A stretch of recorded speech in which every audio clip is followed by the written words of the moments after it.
You're listening to the voice of Bold Business Radio.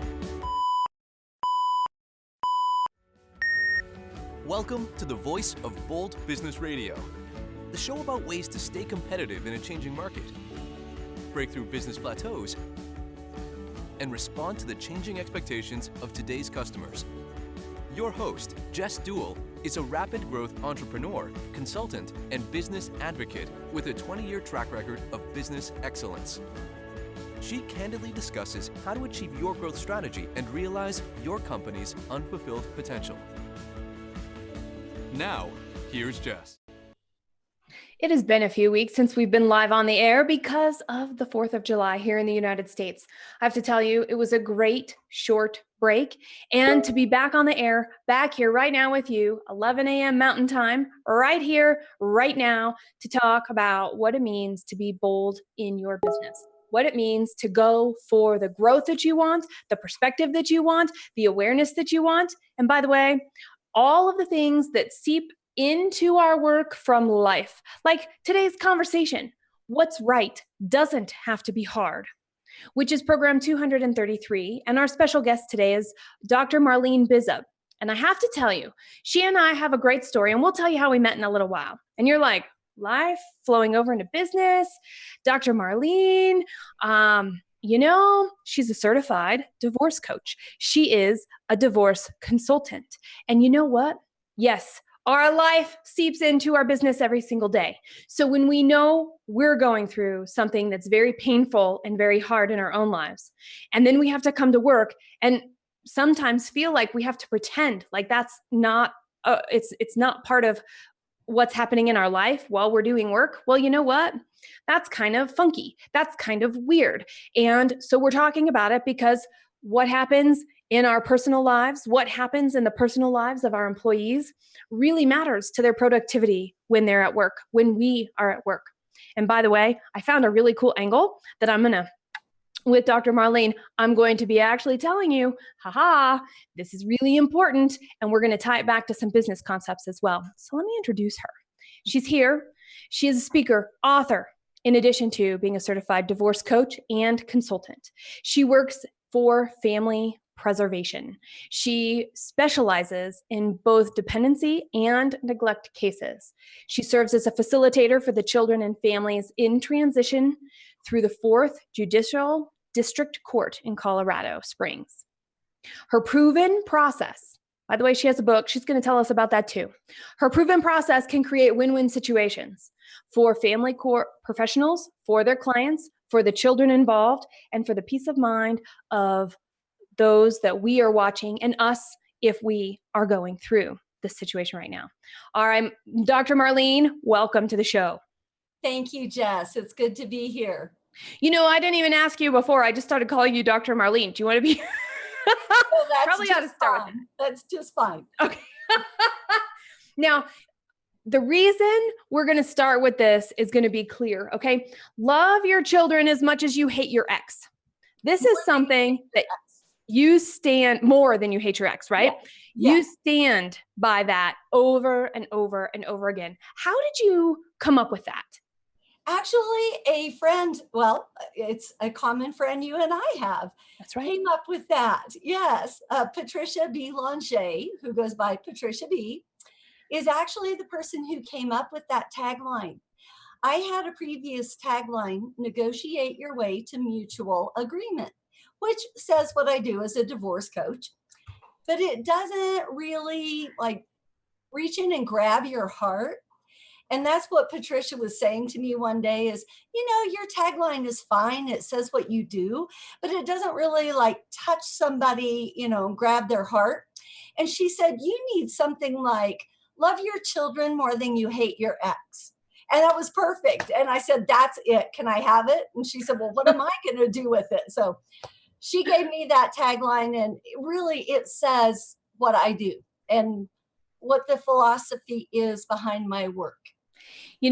Patricia B. is one of my go-to people. She's somebody I can confide in. She's somebody I can tell it like it really is. And I trust that she will tell me exactly like it is. Yeah. And I really benefit from her friendship. And you're right. Not only is she our mutual connection, our first mutual connection, she is how we met. Yes, right. That's right. Yeah. So I will just speak up right now, everybody listening. Patricia B, provided you're in the greater Denver area, she's somebody you want to know. She is my personal stylist. And I do know she provides some styling advice to Marlene, but I don't know how much. So I don't want to Quite a bit, actually.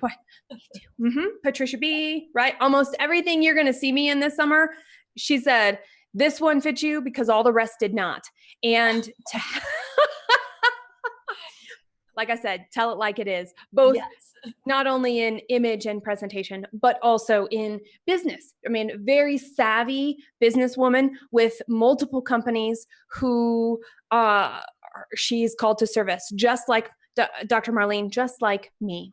And so it's really cool that you shared that. I didn't know that she created that tagline for you. Yes. Yes. She came up with that.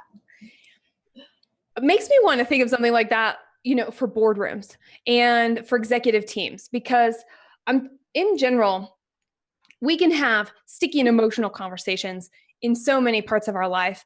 And I know I get called into companies on a regular basis when there's sticky conversations and sticky situations in the relationships between partners, in the relationship between where there needs to have a change in dynamic or ownership of a particular task or responsibility. And it makes me think, because I have not needed your services, Dr. Marlene, but so many people out there do. And so we're going to be talking in tandem, everybody. We're going to be talking in these two parallel tracks that are going to intersect. They're going to intersect because what's happening at home is happening at work, whether we like it or not. And so to own it is really important. So let's talk about this. How do you know? I mean, when you're consulting with people and you're just laying it out, how do you know that you're in a sticky situation and you might be super triggered and not even know you're triggered? How do you switch that around? And can we use that to our advantage to increase our awareness? Well, I think we can. And the way I know in the work I do is by listening to the language that each parent uses when speaking about the other parent. And you can pretty quickly tell if this is just the way a person talks or if their language changes when they start talking about that other parent. So they might be talking about a coworker or their sibling or their friend or neighbor, and they use certain language. And then they talk about their ex or soon to be ex, and their body language changes and their attitude. Yes, exactly. their attitude. You need to do that again. I need. Yes, because that was good. That was good. I've seen that look. I have seen that look. You have, haven't you? I have. Me too. But their whole demeanor changes and their language changes, and they use derogatory comments. And I'm thinking to myself, if you're talking this way to me, who is a professional that you're working with, I can only imagine when you're at home talking to your children, how you're talking about that other parent. And so I've got to get them off of doing that. And I also remind them, however you're talking with your child here about the other parent, they are probably talking that way about you in the other parent's home. So you want to watch, kind of how you train your children to talk. Because if you're negative and gossipy and derogatory with you about the other parent, they're going to be that way there towards you. You make such a good point. And I actually use my 8-year-old son as an example a lot. And then I also use examples from a middle school Girl Scout troop that I lead, 6th, 7th, and 8th graders, a lot. And the reason is because if we recognize what somebody is doing when they're young and a little less young and still younger than us, and maybe even older than us, we can recognize patterns, and we can also recognize our influence on that.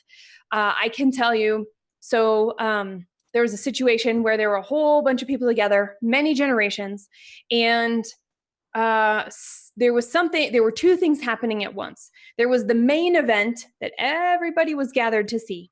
And then there was this side stuff going on, right? Imagine any classroom, imagine any dinner table, right? Imagine any meeting you've been in that's not a productive meeting. All of those things have the main event and these side things happening. Well, one person goes, come on. Can't you see we're here for this thing? Why do you have to get in my way kind of thing? Or why does it have to be, why can't you just participate too? Or something like that. And that was the way that it was said. And I'm listening then to younger people around go, yeah, that's in our way. Yeah, we don't want you impeding what we're doing. Mm-hmm. So I turned around and I said, because this was a public event and it was a nice thing. And I turned around and I said, I'm so glad that everybody wants to contribute in their own way. Because I was like, okay, so we just modeled something just got modeled and then it was repeated. So it was practiced. Yes. And then and I don't think I made any difference, but I did want to at least have a second point of view so that maybe it didn't stick as much. And I think, when I'm navigating situations like that, I don't want to ever be condescending, but I also want to stop that type of language because it's not good for anybody. Right. Well, and you bring up a good point too, in the area I work in, that a lot of times it isn't that other parent who is speaking negatively about the parent who isn't there.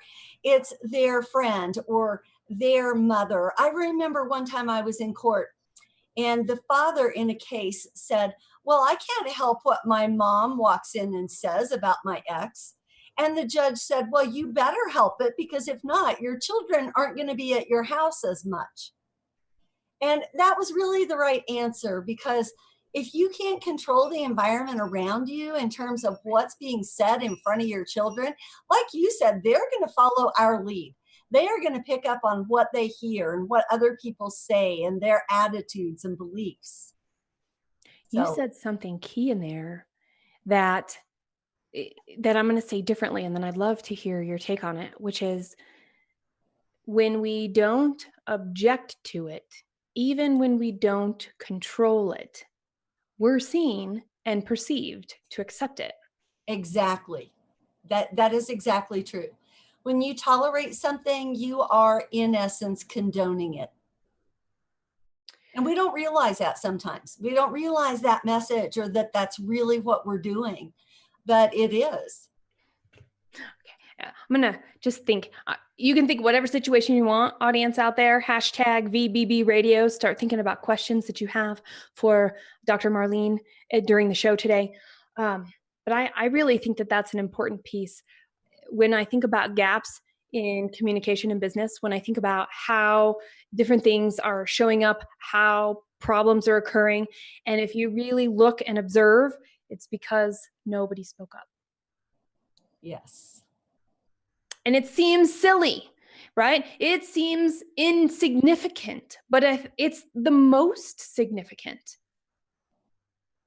It is. Sometimes what isn't said is louder than what is said. Yeah. That's really true. And so we have to know our values. It sounds like there's a lot of values coming out of this. When we know our values and we stand by those values, we're able to at least show up in a situation where if we don't speak up, it's obvious we're not speaking up, but we're also not condoning something that we don't like.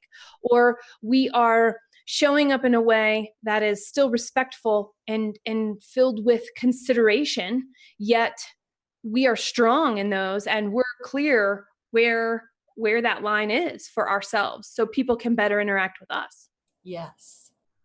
How much of that is us? How much of that is us knowing our own boundaries? Well, a lot. I mean, it truly is. And we have to be able to not only know that, but stand firm on it, speak it or convey it somehow. All right. So I'm thinking about, this this concept, right, of boundaries. Do you talk about that? And do you talk with couples and court specialists that they need to get their boundaries together to best represent a situation? Absolutely. And I do it more in the context of working with parents. But one of the kind of initial issues that we have to address with parents who are separating is you live separate lives now, you have separate households now, you are each in control of your own household, and you really don't get to say a thing about what the other parent does in their household unless it is a danger to the child in some way. And that's a danger by the court standard, not by yours or my standard, because the court has a pretty high threshold of what they consider to be endangering to children, because they really can't dictate to parents how they raise their children and Right. What the rules are in their home. But then it's easy to not observe boundaries between you and that other parent and their home, and comment to the child or sometimes to the other parent, but it's often done to the child, what you think of what the other parent is doing in their household. So that's a firm boundary we have to set. And then I absolutely see it too with people working with parents who are going through divorce or custody issues, because sometimes attorneys, especially, and I know I tend to kind of bag on them, but they tend to take up their client's cause more than they try to really facilitate their client doing things in a better way. They want to get them what they want. And so rather than say, hey, you really need to look at this way, or prioritize the child rather than what you want, they are often too quick to just support what the parent wants. Right. I'm here. There are all kinds of things when I'm thinking about business that come up, which, by the way, because of craziness that has occurred at work, things exist, right? Our code of conduct, Yes. our employee handbook, the fact we have to sometimes feel like we're clocking in and clocking out so that it's very clear when are we on our own time and when are we on a company's time. Yes. And it's not, I don't necessarily think that a company, small or large, is interested in controlling time or having people clock in or out. I think they're interested in having clarity of what happens in each situation. And that's a little bit and where do you have control and where do you not have control? What can you influence and what can you recognize I can't influence? And that's what I hear you saying with two households is you have to be able to let go. You have to be able to go, there's going to be stuff I don't like happening here, and I'm not going to like it. Right. And there's not a lot I can do about it. That's right. And that's what they don't always realize, is there's not a lot they can do about it. So there's not a lot. So what can they do about it? Really just influencing the child on their own time, rather than speaking negatively about what the other parent is doing. Set the good example. Convey to them the beliefs and behaviors and actions and attitudes that they want their children to have, rather than putting down that other parent or commenting about them. Just create the environment and the attitude and structure in your household that you want your children to embrace. So you're picking your values and you're instilling them to the best of your ability. Yes. And then you're trusting that what you're doing is planting seeds, and you'll see the results of those seeds in future actions. Yes. Yes. And I often hear from parents, well, I told the child this because the other parent told them, whatever.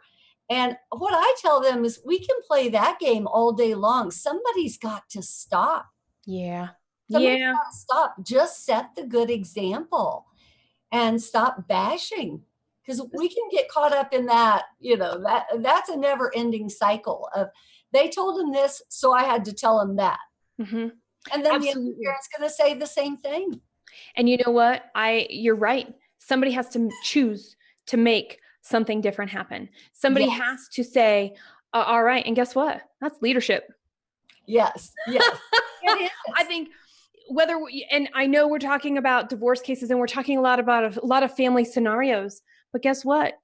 Our leadership is not just at the office. And that's really what I hear you talking about, Marlene, because when I'm in a company and I'm doing some assessments and I'm watching and I'm listening and I'm just observing, it's interesting to me, the people who think that they are just negative about one situation have no concept. They are negative in every situation, just a little less so. Yes. No, that's absolutely true. And another piece, and maybe I'm jumping ahead of where you want to go here, but another piece of this is we often don't realize how much our work is influenced by what's going on in our personal life. Yeah, tell us more. Well, it spills over into your work. So you go into work, you're emotionally distraught. Who do we usually talk to? Our coworkers. Right. Our coworkers are often our friends because we spend so much time with them. So they become a friend, a confidant, and we go into work and we talk to them about whatever's going on. It affects not only our own productivity, because we often think about the productivity of the person going through that, but we don't always realize that it has a residual effect on other people, because who is that person talking to? The other people. And so it affects everyone and everyone's productivity, not just that person who is going through it. Oh, and you don't know who you're talking to. Your friend today could be your boss later. That's right. And your friend today could be your subordinate later. And if you have this depending on how that friendship is and what types of things have been sharing, there is an element, there's now a new dynamic that has to be navigated very similarly to backtrack, separate, gain independence and awareness to relate differently to a new situation. Very similar to what you would face in a family change. Yes. And often we don't think about that. We don't think about the long-term effects of going to work and just spilling everything. But as you said, that person could later be your boss, your subordinate, and people like to talk. They do. And yes. And nothing has ever been a secret. And now it's even more secret. And it's less secret. And it's forever plastered in the memory of what we call this social interaction, both at work, online, at home, that blended thing. We have a question coming in, #VBB Radio. This question is from Jane. What would be your advice to deal with uncompromising people? Can win-win even be possible there? Well, it's difficult, but I'm glad that she asked this question, actually, because I write about a concept in my book of never having to make a major concession. And what I'm getting at here is you're not going to get everything your way in any relationship. So you've got to pick your battles. And I tell a story of when something didn't matter to me, I gave. And this is with my ex-husband, my son's father.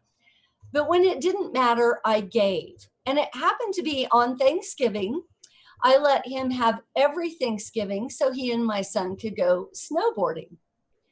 But then twice during the time my son was growing up, my current husband's parents had their 50th and then their 60th wedding anniversary, and they had a big celebration. It was out of state.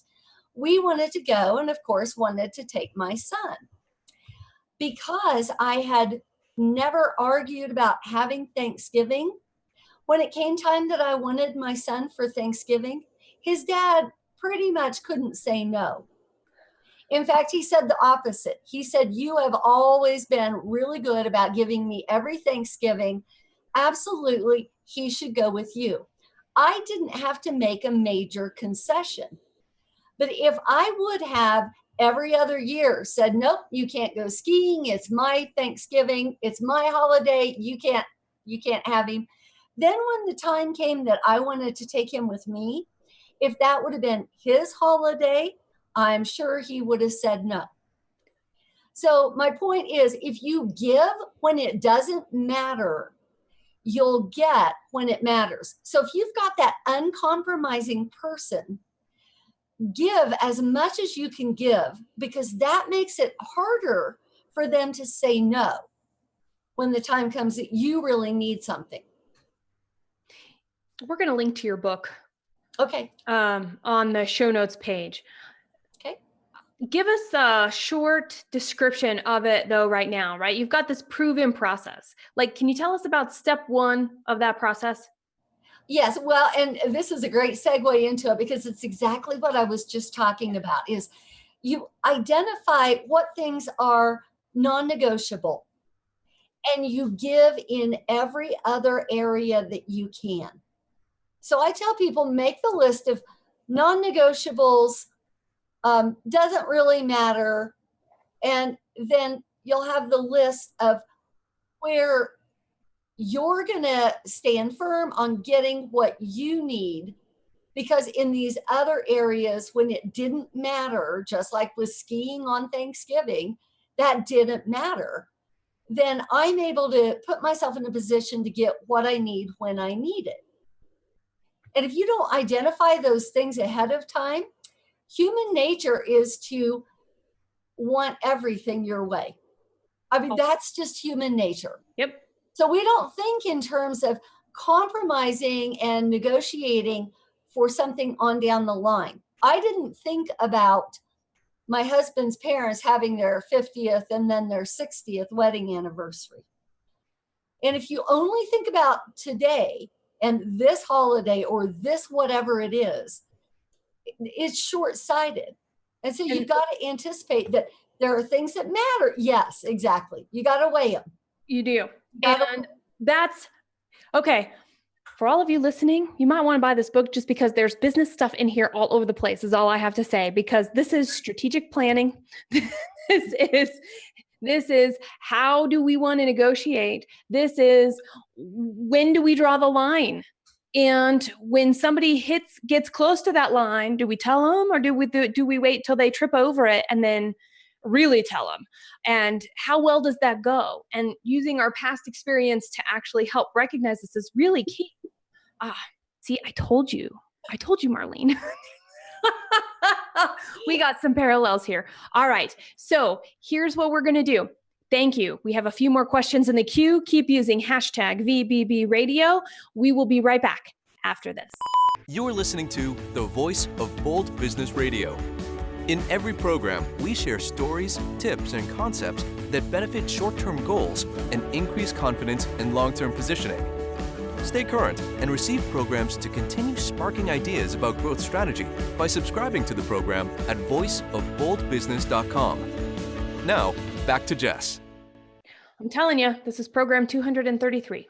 And I'm telling you, what's right doesn't have to be hard. We just have to know how to go about doing it. And that's what our special guest, Dr. Marlene Bizub, is talking to us about. And remember her tagline from the beginning: love your children as much as you hate your ex. And we're going to just keep going. I'm going to jump right into another question because we have one. Here's one from Clive. Is divorce ever not an option? If not, what are the typical triggers that indicate divorce is the best option? Divorce is an option. It does not have to be the only option.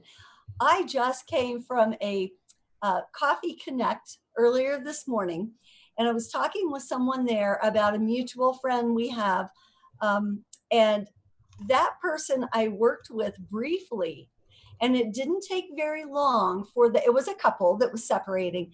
It didn't take very long for them to say, wow, after hearing what all we're going to have to go through to co-parent and divide everything and work it out, we're going to make this work. We're going to stay married. That is something I love more than anything, is when people, based on, I had another gal do the same thing with my book. She bought my book. Yeah. And she came back the next week, another person I knew in a networking group, came back the next week and said, wow, after reading your book, I'm going to make this work. I'm going to stay and I'm going to work it out somehow, but I'm not going to go down the path that I would have had to go down if we would have separated. So there are other options. Divorce is not the only option. And then I forgot the second part of his question. Triggers. Oh, so what are typical triggers that will indicate somebody buying your book? How about if we go that route? I'm going to change your question, Claude. It'll fit better with what she's already said. Yes. I would like to think that my book is a preventive measure. Like I said, when people read the book or they start working with me and they go, wow, I don't want to go down this road. And again, I hate to pick on attorneys, but they will often perpetuate the conflict, and they'll kind of prey on the part of you that wants to win, because we all have that I want to win attitude about just life in general. And if you get somebody who's going to jump on that bandwagon of, I'm going to get you the best deal I can get you. And it's like I talk about in my book, what is a good deal when it comes to things like parents separating, families breaking apart? It could be a work relationship also. What's a good deal when it comes to that? I have not read your book yet, and I may need to, because there's a lot of time I do founder and owner, co-founder, co-owner counseling and work through different scenarios to determine. And I've had it happen both ways, just like you're working with families, and I actually would call those success stories. Yes. The success stories of really understanding what it takes. Divorce may seem, or the action that we're thinking about may seem to be the easiest option. When we actually take a look, when we actually sit with what we have to do, are we really up for what must happen? Are we really ready to handle the consequences, the positive and negative that come from that? Do we really want to know what's non-negotiable so that we can give everywhere else? I don't know the answer, right? Yeah. And people don't know what they don't know. They don't know what it's going to be like on down the road. Exactly. Yeah. And they have this perception or concept of what it's going to be like, and it turns out to be completely different. From that, and they're like, "Wow, what did I get myself into?" That's like right. They say, you want to watch what you wish for, because it might happen, and it might not then be what you thought it was going to be. Yeah, totally and completely. And that makes me think of something. It is important to have a third party involved. Yes. There is extra perspective. There is a willingness to hear. There's a reason an external expert can come in, an external person, a facilitator, a consultant, because you can say, we're facing this, and this is why we think we're facing this. And then being able to have that person kind of hold it, and then being able to listen to the rest of everything that's happening around it and say, does this line up? Does what you told me you wanted, and for you too, Dr. Marlene, what they're telling you and me, right, in our specific situations, what's the gap between what they're telling us they think is happening and going on versus the way that they talk and are actually doing things about it? Right. Well, and the real value to me coming into a situation with divorcing parents is I can say the very same thing to a parent that the other parent said, and they will receive it completely differently because it's coming from me, not from them. And there's no emotion involved when it's coming from me. When it's coming from that other parent, like you said, there's expectation, there's, just a whole different feel because of who is delivering the message. Yes, because there's already these filters of it's going to sound like this in my head because you're saying it, and I've already decided things about you. Yes. Yeah. And when I say something that sounds like a good idea, when they say it, it sounds like they're being greedy or they're being self-centered or, whatever it may be, that it just sounds different coming from me. There isn't that reluctance and that, I think we obviously lose trust when we're separating from someone we thought we'd spend the rest of our life with. Right. And so you right away are cautious and distrustful, Yes. and they don't have that feeling towards me. I haven't betrayed their trust. So Right. that's Well, the real value of a third party. absolutely. No emotion involved. And we can point out, I would say call out, the underhanded, anything underhanded that's really underhanded that's going on. Right. For example, wow, if I were to repeat what you said, I would say it like this. I don't feel like I got the intensity with which you just shared. There's a lot of that happens. Okay. Yes. And I know there's a lot of, it's almost like when we've come to this, right? We've been working on a hard situation and we've come to the edge of our rope. And by the way, it doesn't matter if this is divorce, if this is grief, if this is business, if this is an overlap, if this is watching somebody else, it's still here. It's, you watch, and it's like a really long fuse to this firecracker that may end up being a dud by the time it gets there. This fuse is so long. Yet as soon as the fuse is out, what happens? The fuse is out. Well, what happens is, all right, we've made the decision. Now let's sprint and get this done. And however long it took to get to that, probably ought to take as long as it took you to get to the decision as it does to execute and figure out what actually the decision means and how it's going to look. Do you have, what is your experience in that, Dr. Marlene? No, that is absolutely true. I mean, it takes a long time to get there. It's going to make sense that it's going to take a while to unpack everything. And people just don't realize that. There's a reason, for example, that we have 90 days minimum before a divorce can be final. And people come in, they want it over, and they want it over with right now. Yeah. And there's a reason it takes that long, because there was a lot that went into it. There's going to be a lot that you have to unpack and sort out. And people just don't realize that. They have a different perception of, I'm just going to leave, I'm going to be gone, I'm going to just do my own thing. And life doesn't work that way. There was a lot of things that were intertwined in a partnership, whether it's marriage, business partnership, whatever it is. There's a lot that went into it, so a lot's got to be unpacked. And I would say with any difficult decision that we face individually, that we face in our business, that we face in relationship with other people, that there are a lot of different ways to go about it. And probably the worst is to cut somebody off at their knees and then just carve them out and say, you're done. Right. Bye. Right. And because even when there are not children involved, there are usually other relationships that are impacted, right? Yes. Extended family. Mutual friends. Yes. You have mutual friends. You, depending on the length of marriage and the relationship, could also be in-laws, other extended family, who took pets, aren't kids, but yes. I almost think that's touchier than kids sometimes. Yes, I've got people who share custody of the pet. No way. Yes. Okay. Yes, the pet goes back and forth. Yep. Well,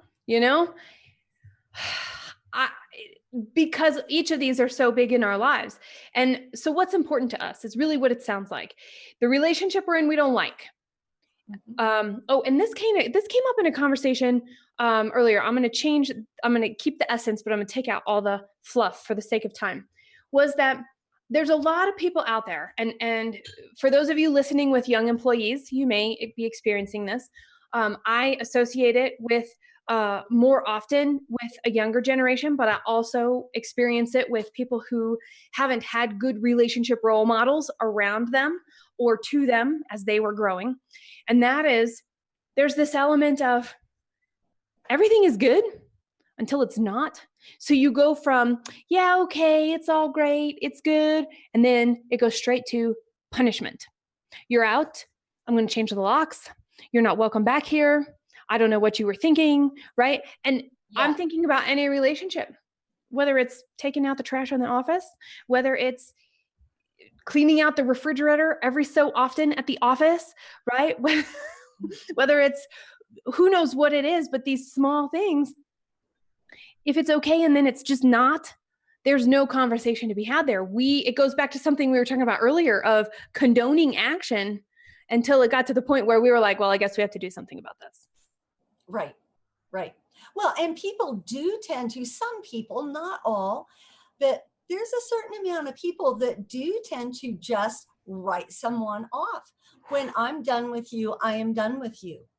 And I remind them there was something you liked about that person at one time. Yeah. Let's think about what you liked about them. Let's remember the good. Let's think about what brought you together to begin with.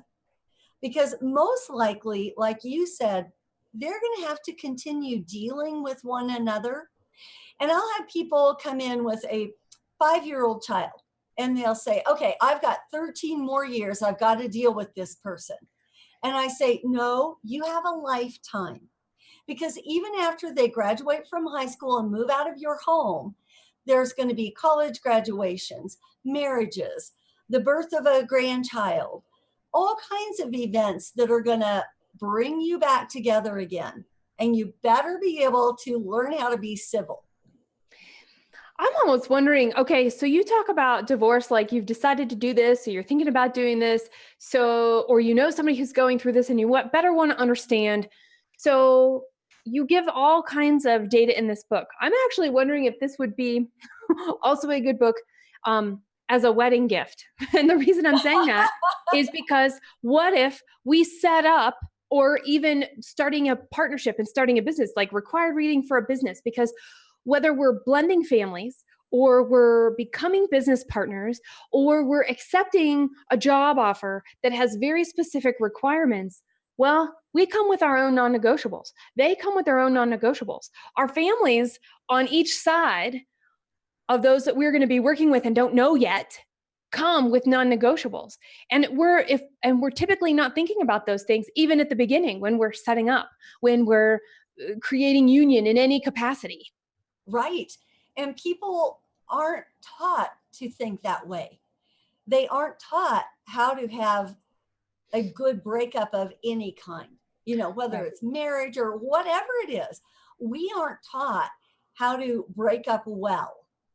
It's just not something we're taught, because nobody wants to think that any marriage, relationship, business partnership, any type of partnership is going to break up. We don't go into it Right. thinking it's going to break up.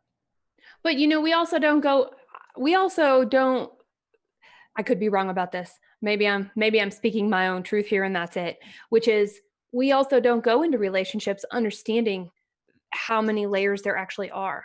Yes. We're not taught that either. No, in general. We aren't. We're not taught how to pick a good mate.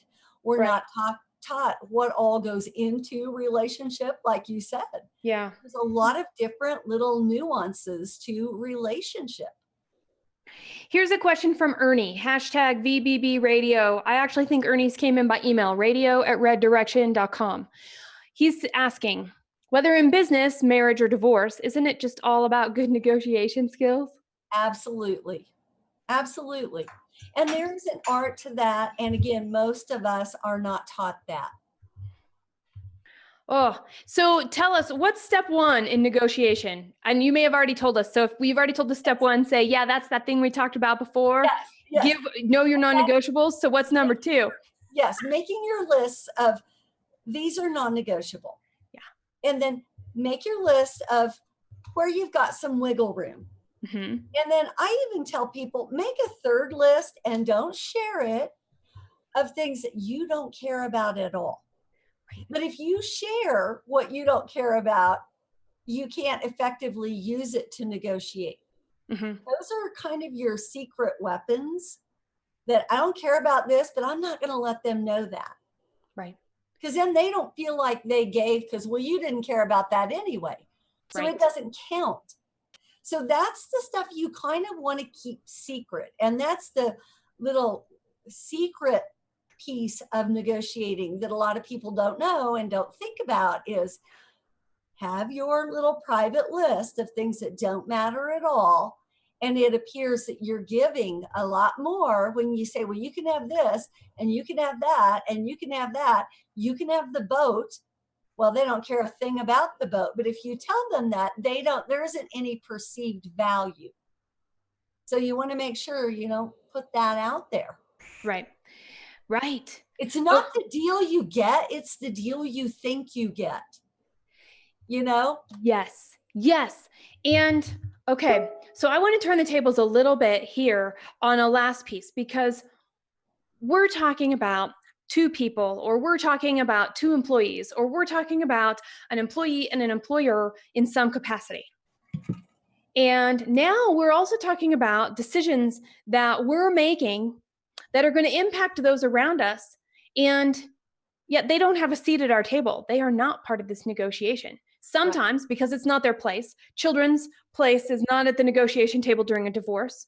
Right. Employees' place is not at the negotiation table during a merger or an acquisition, right? And among also not necessarily always all at the table when decisions are being made. Well, the people that are at the table have a responsibility to think about the well-being of those not at the table.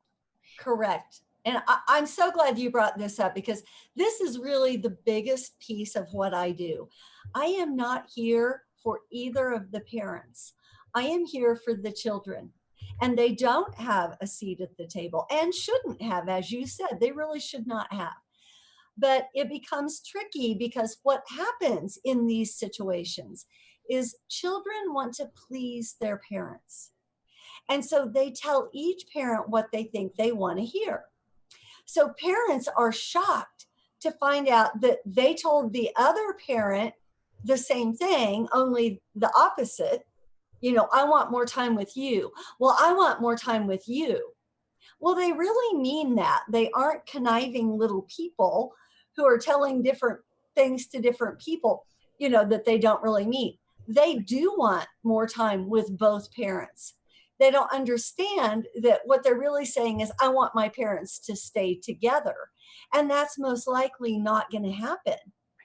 So parents have to recognize, or whoever the parties are, if it's a business relationship, that people aren't always going to tell you, I don't want to say they aren't telling you the truth, but they're going to tell you to some extent what they think you want to hear, or what things they agree with you on. That's what they're going to emphasize with you. They're not going to emphasize things they don't agree with you on. Right. So then we think they agree with us on everything. And it's like, no, you're just hearing about the parts that I do agree with you on, because that's easy to talk about. It's easy to talk about what I agree with you on. And it's difficult to challenge or be oppositional, which is really not oppositional, but that's how we perceive it. Is if I don't agree with you, you're going to feel I'm opposing you. So I'm not going to talk about those things. Mm-hmm. And we don't realize that that's what people are really doing. Well, it comes back to, well, I got to get what I want. And I want to make sure that my relationship with you is safe.